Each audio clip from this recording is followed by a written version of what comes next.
कधी विचार केलाय का की जे काम पूर्ण करायला फक्त 10 मिनिटं लागतात तेच काम टाळण्यासाठी आपण 3-3 तास का वाया घालवतो? म्हणजे एखादा साधा ईमेल पाठवायचा असतो किंवा एखादं छोटंसं बिल भरायचं असतं. हो, अगदी तेच.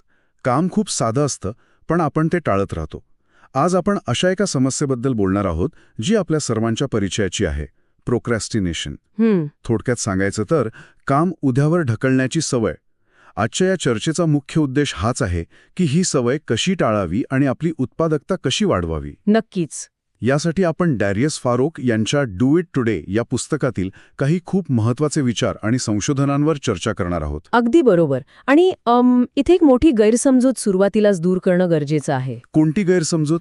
बऱ्याचदा आपण या समस्येला वेळेचं व्यवस्थापन किंवा टाइम मॅनेजमेंटची समस्या मानतो. हो ना, आपण नवनवीन ॲप्स डाउनलोड करतो, टाइमटेबल्स बनवतो. अगदी. पण तरीही काहीच बदलत नाही, कारण ही वेळेच्या व्यवस्थापनाची लढाई नाहीये. मग कसली लढाई आहे ही? ही खऱ्या अर्थानं स्वतःच्या आतली, स्वतःच्या मनाशी असलेली लढाई आहे. खरं सांगायचं तर बऱ्याच लोकांना असं वाटतं की काम उद्यावर ढकलणं म्हणजे निव्वळ आळशीपणा आहे. कुणी काम करत नसेल तर आपण सहज म्हणतो की हा खूप आळशी आहे. तसं वाटणं साहजिक आहे. पण खरोखरच हे इतकं साधं आहे का? आपण काम का पुढे ढकलतो यामागं काही मानसशास्त्रीय कारण आहे का? नक्कीच आहे. आणि ते केवळ आळशीपणापुरतं मर्यादित नाहीये. अच्छा. डायन टाईस आणि रॉय बॉमिस्टर या संशोधकांनी यावर एक खूप सखोल अभ्यास केलाय. त्यांनी काय शोधून काढलं? त्यांच्या मते प्रोक्रॅस्टिनेशन हे खरं तर आपल्या भावना आणि ताणतणाव नियंत्रित करण्यात आलेले अपयश आहे. ताणतणाव म्हणजे कसं? बघा, जेव्हा आपण एखादं कठीण किंवा कंटाळवाणं काम पाहतो तेव्हा आपल्या मेंदूला ताण जाणवतो. अच्छा.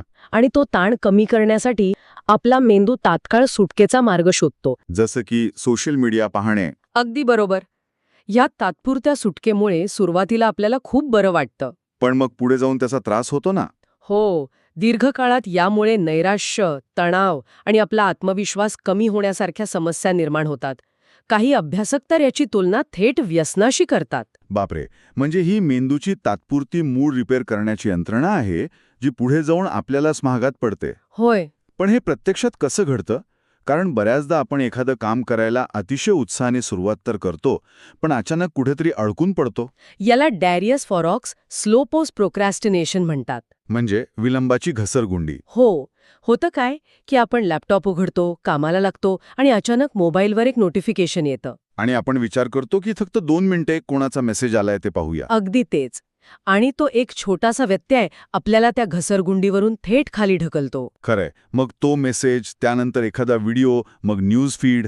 आणि पाहता पाहता 2 तास कसे निघून जातात ते समजतच नाही. बापरे.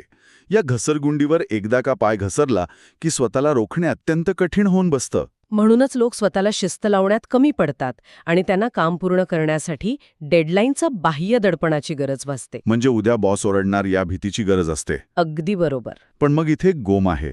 कोणती?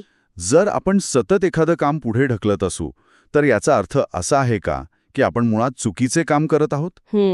हा चांगला प्रश्न आहे. कारण डॅरियस यांच्या पुस्तकात असं म्हटलंय की कामाबद्दल आवड नसेल तर कोणतीही प्रोडक्टिव्हिटी हॅक्स काम करत नाहीत.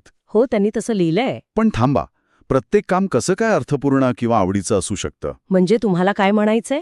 समजा मला माझा इन्कम टॅक्स भरायचा असेल किंवा ऑफिसचा एखादा अत्यंत कंटाळवाणा रिपोर्ट बनवायचा असेल, त्यात मी काय अर्थ शोधणार? तिथे तर मला कंटाळा येणारच ना. मग अशा वेळी काय करायचं? हा अतिशय व्यावहारिक मुद्दा आहे. इन्कम टॅक्स भरणे किंवा घरातील कचरा बाहेर काढणे यात कुणालाही जीवनाचा अर्थ सापडणार नाही. हो ना. डॅरियस यांचा मुद्दा हा नाहीये की प्रत्येक छोट्या कामात अर्थ शोधा. मग त्यांचा मुख्य मुद्दा काय आहे? त्यांचा मुद्दा असा आहे की तुमच्या आयुष्यातील जे मुख्य काम आहे, तुमचा जो व्यवसाय किंवा नोकरी आहे, ती जर तुम्हाला आतून अर्थपूर्ण वाटत नसेल. अच्छा, तिथे खरी अडचण आहे तर. हो.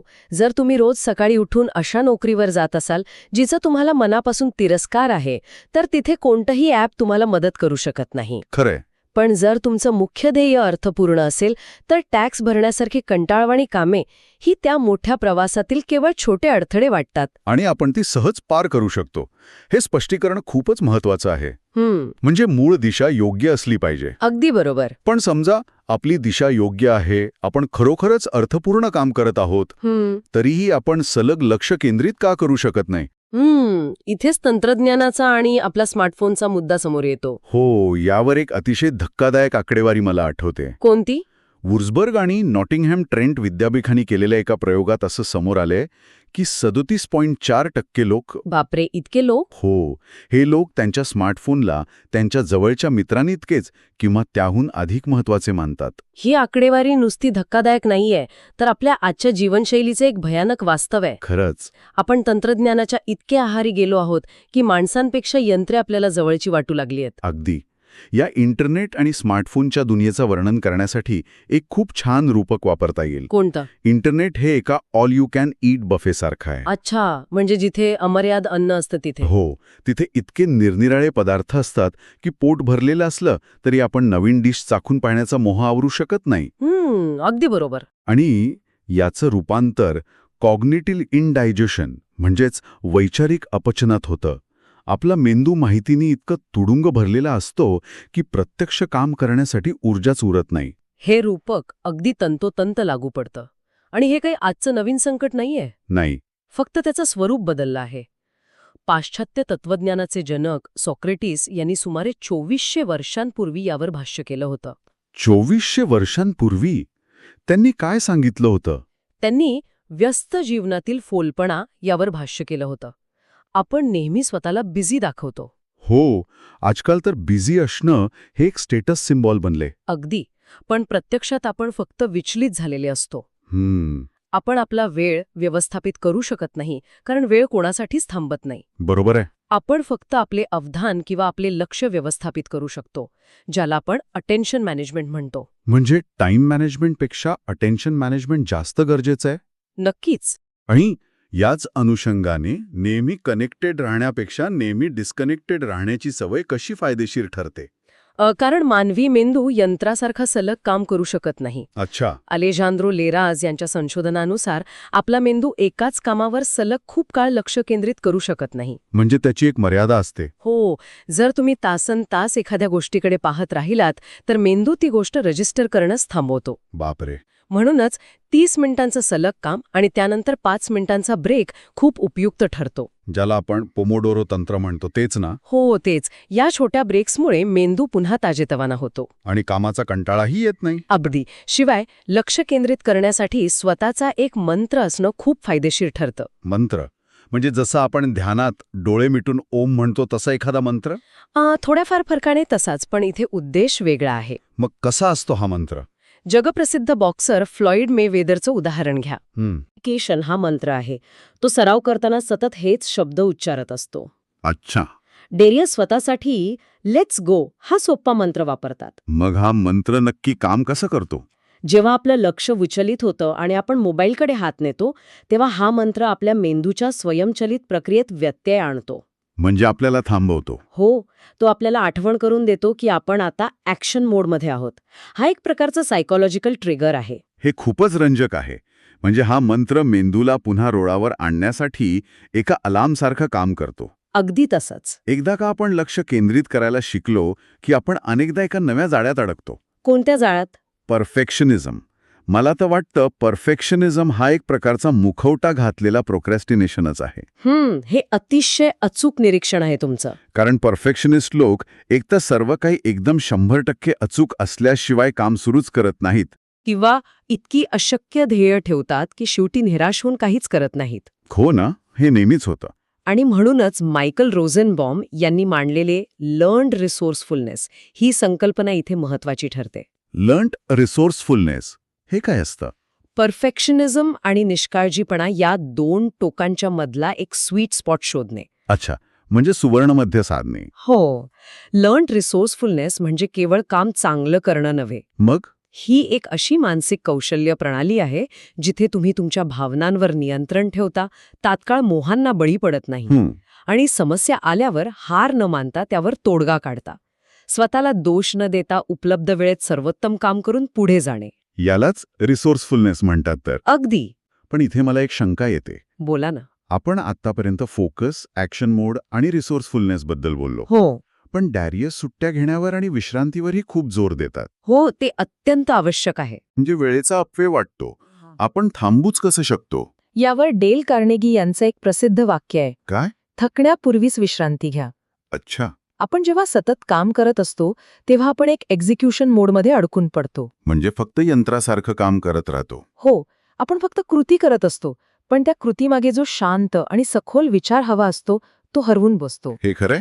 भौतिकशास्त्रज्ञ लिओनार्ड ब्लोडिनो यांनी त्यांच्या इलॅस्टिक या पुस्तकात मेंदूच्या एका विशेष अवस्थेबद्दल सांगितलंय, कोणती अवस्था? ज्याला डिफॉल्ट मोड नेटवर्क म्हणतात. हे डिफॉल्ट मोड नेटवर्क नक्की काय असतं आणि ते कसं काम करतं? जेव्हा आपण बाहेरच्या जगावर किंवा एखाद्या विशिष्ट कामावर लक्ष केंद्रित करणे थांबवतो, म्हणजे रिकामा वेळ? हो, तेव्हा आपला मेंदू आतल्या बाजूला स्वतःकडे वळतो. अच्छा. जुन्या आणि नव्या आठवणींची सांगड घालतो आणि गुंतागुंतीच्या प्रश्नांची उत्तरे शोधतो. म्हणजे आपण आंघोळ करताना किंवा बागेत नुसतं चालताना अचानक एखादी उत्तम आयडिया सुचते ना? अगदी तेच. ते याच डिफॉल्ट मोड नेटवर्कमुळे होतं. बापरे, हे खूप भारी आहे. म्हणूनच ऑफिस वेळेवर सोडणे, काम घरी न आणणे आणि योग्य वेळी सुट्ट्या घेणे हे दीर्घकालीन यशासाठी अत्यावश्यक आहे. नाहीतर बर्नआउट होईल. हो, जे लोक सतत 14-15 तास काम करतात त्यांची विचार करण्याची क्षमता कुंठित होते आणि उत्पादकता प्रत्यक्षात घटते. हे खूपच दिलासादायक आहे. विश्रांती ही केवळ चैन नसून ती मेंदूला रिबूट करण्याची एक वैज्ञानिक गरज आहे. नक्कीच. पण आता प्रश्न असा येतो की योग्य विश्रांती आणि लक्ष केंद्रित करण्याची कला आत्मसात केल्यानंतर हे सर्व दररोज कसं टिकून ठेवायचं? हा महत्वाचा प्रश्न आहे. कारण 2 दिवस नियमांचं पालन करणं सोपं असतं, पण वर्षानुवर्ष ही टिकून ठेवण्यासाठी एका भक्कम सिस्टमची गरज असते. आणि ही सिस्टीम रातोरात उभी राहत नाही. त्यासाठी छोट्या पण सातत्यपूर्ण प्रयत्नांची गरज असते. बरोबर. म्हणूनच डॅरियस दररोज फक्त 0.1% प्रगती करण्यावर भर देतात. अगदी. आणि यासाठी त्यांची 30 मिनिटाची इव्हनिंग रिच्युअल म्हणजेच संध्याकाळची दिनचर्या अत्यंत प्रभावी आहे. हो, ती खूप उपयोगाची आहे. त्यांनी झोपण्यापूर्वीचे 30 मिनिटे अतिशय सुंदररित्या विभागले आहेत. पहिली 10 मिनिटे दिवसभराचा आढावा घेण्यासाठी जर्नल लिहिणे, पुढची 10 मिनिटे उद्याच्या कॅलेंडरचं नियोजन करणे, त्यानंतरची 5 मिनिटे उद्या घालण्यासाठी कपडे ठरवून ठेवणे आणि शेवटची 5 मिनिटे उद्याच्या दिवसाची केवळ कल्पना करणे. बरोबर. यातला कपडे ठरवून ठेवण्याचा मुद्दा दिसायला खूप साधा वाटतो, पण त्यामागे एक मोठं विज्ञान आहे. विज्ञान? कसं काय? आपला मेंदू एका बॅटरीसारखा असतो. अच्छा. सकाळी उठल्यावर आपल्याकडे विलपॉवरची बॅटरी 100% चार्ज असते. अच्छा. पण आपण सकाळी उठून आज काय घालू, नाश्त्याला काय खाऊ असे जे छोटे छोटे निर्णय घेतो, त्यामुळे ती बॅटरी कमी होते. हो, त्या प्रत्येक निर्णयामुळे ही बॅटरी 5-10% कमी होत जाते. बापरे. यालाच डिसिजन फिटीग म्हणजेच निर्णय घेण्यामुळे येणारा थकवा म्हणतात. म्हणजे मुख्य कामाला सुरुवात करण्यापूर्वीच जर तुमची निम्मी बॅटरी संपली असेल तर तुम्ही लक्ष कसं केंद्रित करणार? अगदी बरोबर. म्हणूनच रात्रीच हे छोटे निर्णय घेऊन ठेवल्यास सकाळी तुमची पूर्ण ऊर्जा फक्त महत्वाच्या कामासाठी वाचते. मेंदूची बॅटरी वाचवण्याची ही संकल्पना खरंच खूप प्रभावी आहे. म्हणजे आपण आपली ऊर्जा अत्यंत मोजून मापून वापरली पाहिजे. अगदी. आणि याच ऊर्जेचा योग्य वापर करण्यासाठी टाइम ब्लॉकिंगचे तंत्र उपयोगी पडते. म्हणजे कॅलेंडरमध्ये प्रत्येक महत्वाच्या कामासाठी वेळ राखून ठेवणे. हो. आणि ह्या सर्व सवयी जेव्हा एकत्र येतात तेव्हा तिथे कंपाऊंडिंगची ताकद पाहायला मिळते. चक्रवाढ वाढ. हो. वॉरेन बफे यांचे उदाहरण घ्या. वयाच्या 32व्या ते 44व्या या काळात त्यांची संपत्ती 1257% वाढली. आणि त्यांची 99% संपत्ती वयाच्या 50व्या वर्षानंतर निर्माण झाली. 99% संपत्ती 50 नंतर? हे खरंच अविश्वसनीय आहे. हेच कंपाऊंडिंगचं रहस्य आहे. सुरुवातीला प्रगती खूप संथ वाटते, पण तुम्ही एकाच गोष्टीवर अनेक वर्ष लक्ष केंद्रित केल्यास एका ठराविक काळानंतर त्याचा आलेख थेट वर जातो. हीच कंपाऊंडिंगची ताकद ज्ञानाला, कौशल्याला आणि उत्पादकतेलाही लागू होते. नक्कीच. आणि हे ज्ञान मिळवण्यासाठी सतत वाचत राहणं खूप महत्वाचं आहे. विक्री क्षेत्रात एबीसी म्हणजे ऑलवेज बी क्लोजिंग असा एक मंत्र आहे. डॅरियस यांनी त्याला ABR म्हणजेच ऑलवेज बी रीडिंग असा नवा अर्थ दिलाय. नेहमी वाचत रहा. हो. वर्षाला 100 पुस्तके वाचण्याचे त्यांचे उद्दिष्ट असते. प्रवासात, रांगेत उभ्या असताना ते नेहमी वाचत असतात. पण इथे एक अतिशय वेगळा आणि खोल विचार मला जाणवतो. कोणता विचार? वॉलेस दी वॉटल्स यांचं एक पुस्तक आहे ज्याचा उल्लेख इथे येतो. त्यांचं एक अतिशय सुंदर तत्व आहे. कोणतं तत्व? Don't compete, create. म्हणजे स्पर्धा करू नका, निर्मिती करा. खूपच सुंदर आहे हे. हे ऐकायला खूप छान वाटतं, पण वास्तवात आपण पाहतो की लहानपणापासून आपल्याला फक्त स्पर्धा करायला शिकवलं जातं. शाळेत, नोकरीत, व्यवसायात सर्वत्र स्पर्धाच असते ना. हो, आणि याच स्पर्धेच्या मानसिकतेमुळे आपला मेंदू सतत एका धोक्यात स्थितीत असतो. धोक्याच्या स्थितीत. जेव्हा आपण स्पर्धेचा विचार करतो तेव्हा आपल्या मेंदूतला अमिगडाला नावाचा भाग सक्रिय होतो, अच्छा. जो आपल्याला सांगतो की जगात सर्व गोष्टींची कमतरता आहे. म्हणजे स्कॅर्सिटी माइंडसेट. अगदी. जर त्याला प्रमोशन मिळालं तर मला मिळणार नाही, हा विचार आपल्याला तणावाखाली ठेवतो. हे रोजचंच आहे. पण जेव्हा आपण डोंट कम्पीट क्रिएट हे तत्व स्वीकारतो तेव्हा आपण अबंडन्स माइंडसेट म्हणजेच विपुलतेच्या मानसिकतेत प्रवेश करतो. विपुलतेची मानसिकता म्हणजे जगात सर्वांसाठी पुरेशा संधी उपलब्ध आहेत, हा विचार ना. अगदी तंतोतंत. जेव्हा तुम्ही निर्मितीचा किंवा क्रिएटिव्हिटीचा विचार करता तेव्हा तुमच्या मेंदूचा प्रीफ्रंटल कॉर्टेक्स सक्रिय होतो. आणि त्याचा काय फायदा होतो? तो शांतपणे नवनवीन कल्पना शोधून काढतो. जर तुम्हाला हवी तशी नोकरी मिळत नसेल किंवा तुमच्या क्षेत्रात फारशी संधी दिसत नसेल, तर कुणाशी स्पर्धा करण्यापेक्षा ती संधी स्वतः निर्माण करा. हो, पारंपरिक विचारांच्या पलीकडे जाऊन स्वतःची वाट स्वतः तयार करा. हा विचार खरोखरच खूप मुक्त करणार आहे. नक्कीच. आता जेव्हा आपल्याकडे एक भक्कम सिस्टीम आहे, लक्ष केंद्रित करण्याची कला आहे आणि विपुलतेची मानसिकता आहे, तेव्हा आपण आपल्या संपूर्ण जीवनाकडे कोणत्या दृष्टिकोनातून पाहायला हवंय? हा एक मोठा प्रश्न आहे. चर्चेच्या शेवटी मी एक अतिशय वेगळा आणि प्रक्षोभक विचार मांडू इच्छितो. कोणता? आपण नेहमी ऐकतो की आयुष्य खूप लहान आहे किंवा YOLO, you only live once. हो, हे तर आजकालची तरुणाई नेहमीच म्हणते. पण जर आपण हा विचारच पूर्णपणे उलटा केला तर? उलटा म्हणजे कसा? आपण अमर आहोत असे समजून जगलो तर काय होईल? बापरे, हा खरोखरच एक धक्कादायक विचार आहे. हो ना. कारण सामान्यतः आपण मृत्यूची आठवण ठेवून कामाचा वेग वाढवण्याबद्दल ऐकत आलो आहोत. स्टीव्ह जॉब्स यांचं पण तसं एक प्रसिद्ध भाषण आहे. बरोबर. पण मला वाटतं की आयुष्य खूप लहान आहे या विचारामुळे आपण विनाकारण घाई करतो. खरंय. आपल्याला आजच्या आज सगळं मिळवण्याचा अट्टहास असतो. पण जर अमर आहोत असं समजून जगलो तर लोक म्हणणार नाहीत का की खूप वेळ आहे, उद्या करू, परवा करू? हां, तर प्रोक्रॅस्टिनेशनचाच दुसरा प्रकार झाला ना, असं वाटू शकतं. मग यावर तुमचं काय मत आहे? वरवर पाहता तसं वाटू शकतं, पण अमर असल्यासारखे जगणे म्हणजे आळशीपणा करणे नव्हे. मग याचा खरा अर्थ काय? याचा खरा अर्थ हा आहे की आपण वेळेच्या दबावाखाली येऊन घाईघाईने आणि भीतीपोटी चुकीचे निर्णय घेणार नाही. अच्छा. जेव्हा तुम्हाला माहीत असतं की तुमच्याकडे भरपूर वेळ आहे तेव्हा तुम्ही शॉर्टकट शोधत नाहीत. बरोबर. तुम्ही काहीतरी भव्य, अर्थपूर्ण आणि दीर्घकाळ टिकणारं निर्माण करण्यावर लक्ष केंद्रित करता.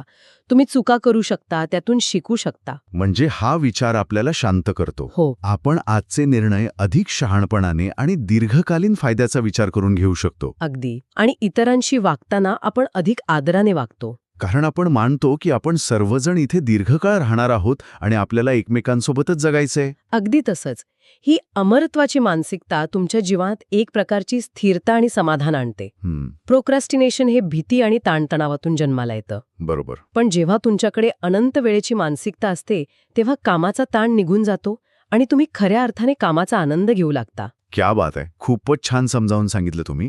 वेळ व्यवस्थापित करण्यापेक्षा स्वतःच्या अवधानावर नियंत्रण मिळवणे, मेंदूला योग्य विश्रांती देणे आणि ही अमरत्वाची शांत मानसिकता अंगीकारणे, हे सर्व एका अर्थपूर्ण जीवनाचं सूत्र आहे. नक्कीच. आजच्या या चर्चेतून आपण हेच शिकलो की उत्पादकता ही दुसऱ्याशी नव्हे तर स्वतःशी लढण्याची आणि स्वतःला जिंकण्याची कला आहे. होय. आणि एकदा का आपण हे युद्ध जिंकलो की आपण खऱ्या अर्थाने निर्मिती करू शकतो. आणि हीच निर्मिती आपल्याला एका समाधानी आणि समृद्ध आयुष्याकडे घेऊन जाते. जर तुम्हाला हा व्हिडिओ आवडला असेल तर लाईक करा, शेअर करा आणि अशाच आणखी पुस्तके आणि कल्पनांसाठी किताबसारला सबस्क्राईब करा. धन्यवाद.